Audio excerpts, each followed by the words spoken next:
नमस्कार फ्रेंड हमारे चैनल में आप सभी का स्वागत है। फ्रेंड, जैसा कि आप जानते हैं कि हमारे चैनल पे daily UPPCL TG2 Bihar state power holding company या ALP टेक्नीशियन और टेक्निकल एग्जाम की तैयारी कराई जा रही हैं। अगर फ्रेंड आप लोग गवर्नमेंट जॉब की तैयारी करना चाहते हैं तो आप हमारे चैनल से जुड़िए। आपको मैं विश्वास दिलाता हूँ कि हमारे चैनल पे आप लोग को गवर्नमेंट जॉब की तैयारी का जो आपका सपना है वो साकार कराया जाएगा। जो आपका 100% समझ लीजिए कि उस लेवल पे आपको तैयारी कराई जाएगी कि आप एग्जाम निकाल पाएंगे। तो आज हम लोग यहाँ पे बेसिक इलेक्ट्रिकल या इलेक्ट्रिसिटी आप कह सकते हैं, यहाँ पे इलेक्ट्रिकल दिया है, बेसिक इलेक्ट्रिसिटी आप कह सकते हैं, जो आपका टॉपिक रहने वाला है। तो हम लोग यहाँ पे एक एक क्वेश्चन को डिस्कस करेंगे। और इसके पहले आप अगर क्लासेस नहीं देखे हैं तो आप हमारे चैनल के प्लेलिस्ट में जाइएगा, वहाँ पे सारी क्लासेस आप देख पाएंगे। और अगर आप लोग जो है तैयारी करना चाहते हैं तो आप लोग हमारे चैनल पे पेड कोर्स ज्वाइन कर सकते हैं। पेड कोर्स आप लोग के लिए यूपीपीसीएल या फिर आप कह सकते हैं Bihar state power holding company, Bihar state power holding company सभी की तैयारी कराई जा रही हैं। आप लोग जो है तैयारी कर सकते हैं। नीचे हमारे ऐप का लिंक दिया गया है, वहां से जाके आप ज्वाइन कर सकते हैं। तो ज़्यादा टाइम न लेते हुए हम लोग क्वेश्चन को सॉल्व करते हैं। तो देखिए फर्स्ट नंबर क्वेश्चन आपके सामने आ चुका है। और फर्स्ट नंबर देखिए क्वेश्चन पे पूछा क्या गया है कि कूलाम किसकी इकाई होती है। तो यहाँ पे ये पूछा गया है। तो सबसे पहले आपको ये ध्यान देना फ्रेंड, जो हमारी कूलाम होती है वो किसकी इकाई होती है। तो यहाँ पे देखिए पावर दिया गया है, वोल्टेज दिया गया है, ऊर्जा दिया गया या विद्युत मात्रा दिया गया है। तो यहाँ पे अगर देखा जाए फ्रेंड तो कूलाम जो हमारा होता है यह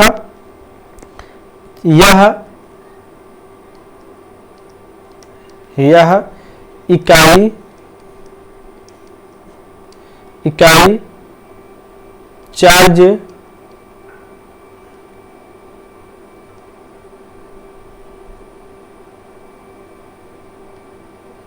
चार्ज मात्रा पर निर्भर करता है। तो थोड़ा सा आपको ध्यान यहाँ पे देना है कि कूलाम जो होती है किसकी इकाई होती है। तो यहाँ पे हम लोग बात करेंगे, लेकिन कूलाम जो होती है यह इकाई चार्ज मात्रा पर निर्भर करता है। तो यहाँ पे आपके सामने दिया क्या गया फ्रेंड, ऊर्जा, ए में पावर दिया गया है, बी में वोल्टेज, सी में जो है यहाँ पे ऊर्जा, डी में जो है विद्युत मात्रा। ठीक है। तो यहाँ पे हमारा अगर देखा जाए तो ऑप्शन जो होगा वो हमारा वोल्टेज होगा। वोल्टेज हमारा यहाँ पे ऑप्शन सही होगा।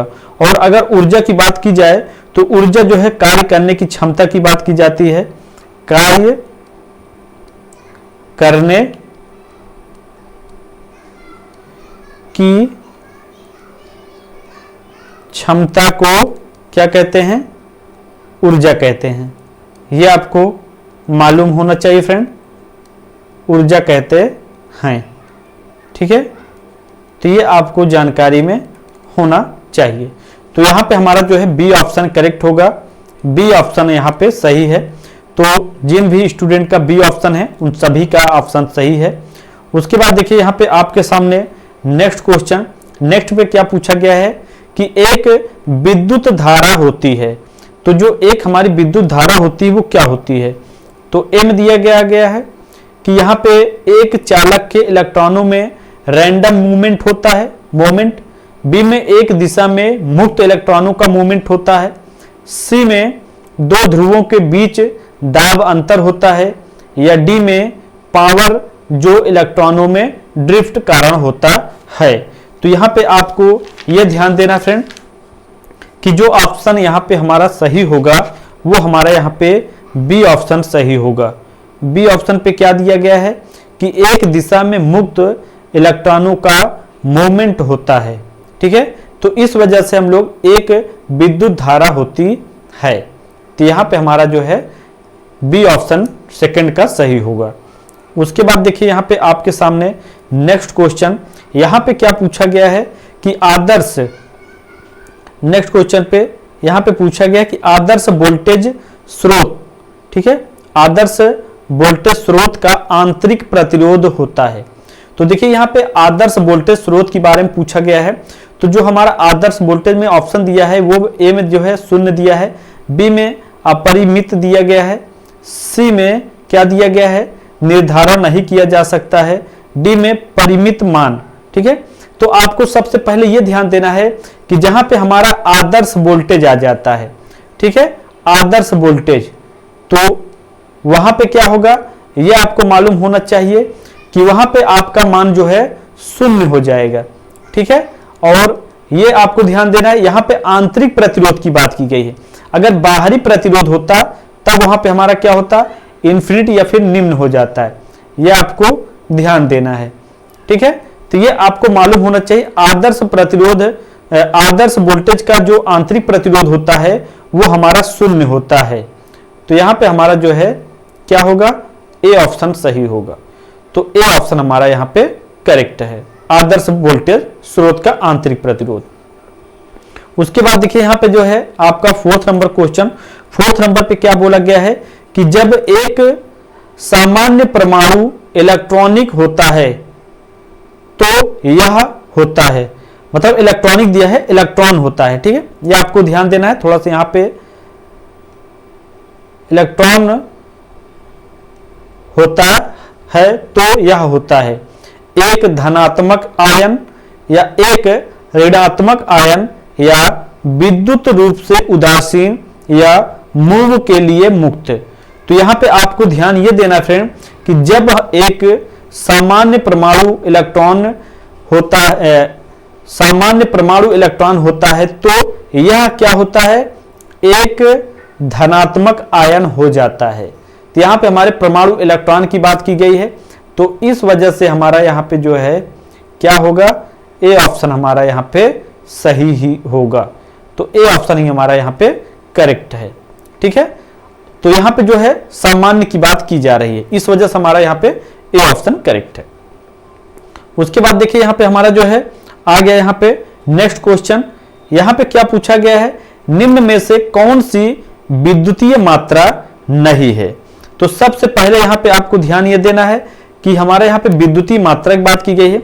अगर यहां पे वोल्टेज की बात की जाए तो वोल्टेज का जो हमारा एसआई होता है वो हमारा इकाई जो होता है वो वोल्ट होता है, ये आपको ध्यान देना है, वोल्ट, या फिर आप कह सकते हैं जूल प्रति कूलाम।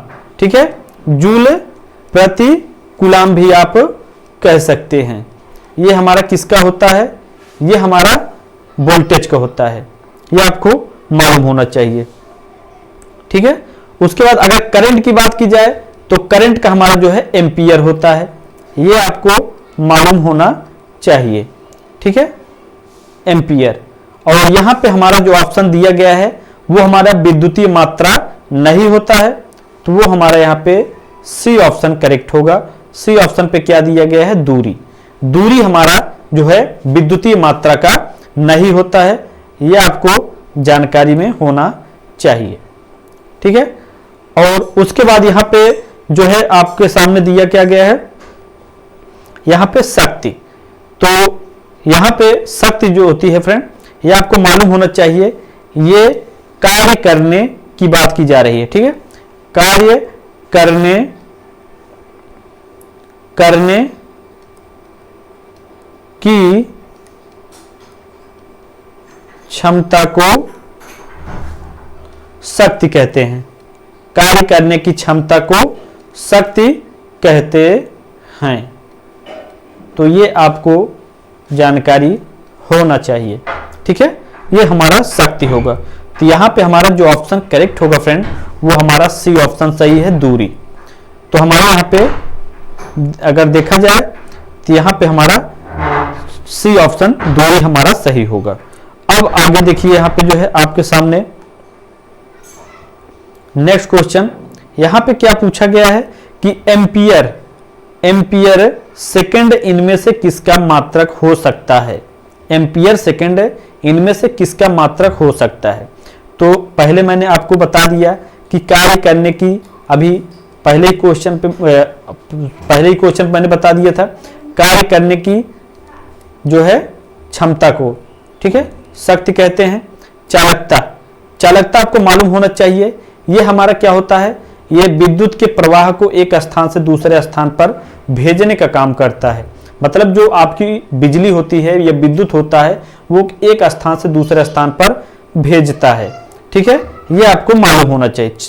और ऊर्जा जो है ये आपको मालूम होना चाहिए।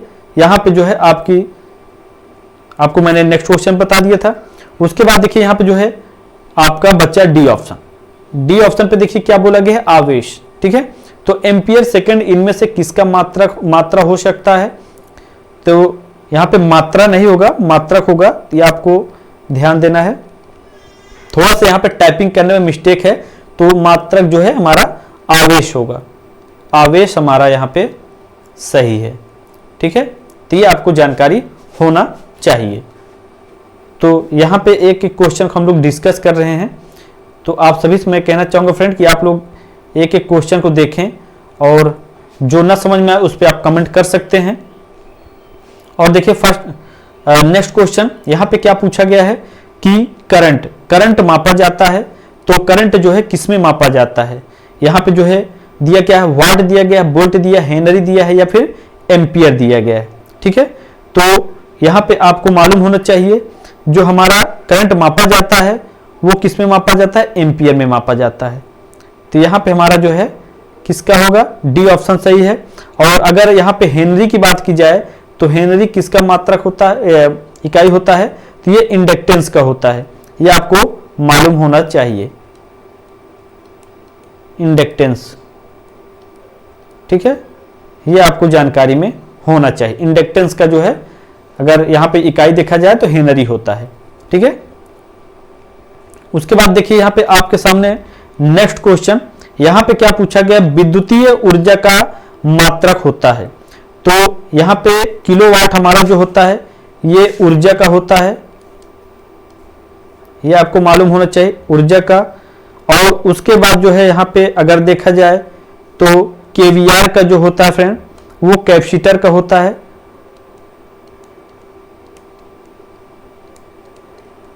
कैपेसिटर का केवीआर होता है, ये आपको जानकारी में होना चाहिए। केवी जो होता है वो हमारा जनरेटर का होता है, जनरेटर। ठीक है, इसका हमारा जो है जनरेटर का होता है, तो ये आपको मालूम होना चाहिए। तो यहाँ पे आपके सामने पूछा क्या गया है, विद्युत ऊर्जा का मात्रक होता है। तो विद्युत ऊर्जा का जो मात्रक होता है वो हमारा क्या होगा, ए ऑप्शन ही सही होगा, किलोवाट होगा हमारा। तो यहाँ पे हमारा ए ऑप्शन करेक्ट होगा, ए ऑप्शन हमारा यहाँ पे सही है। ठीक है, उसके बाद हम लोग नेक्स्ट क्वेश्चन देखते हैं।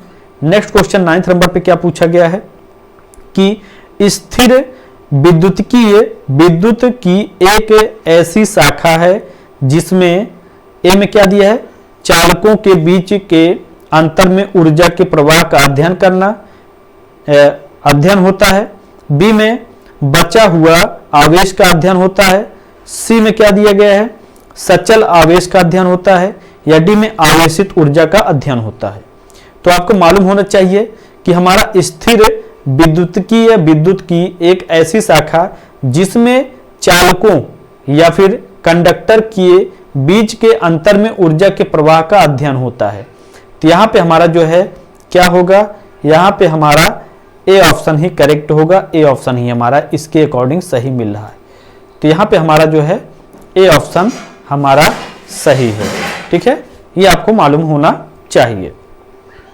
उसके बाद देखिए नेक्स्ट क्वेश्चन पे क्या पूछा गया है, विद्युत, यहाँ पे विद्युत ऊर्जा की वाणिज्यिक इकाई निम्न में से कौन सा है। तो यहाँ पे ए में वाट घंटा दिया गया है, बी में किलोवाट एम्पियर, सी में किलोवाट घंटा या डी में किलोवाट एम्पियर।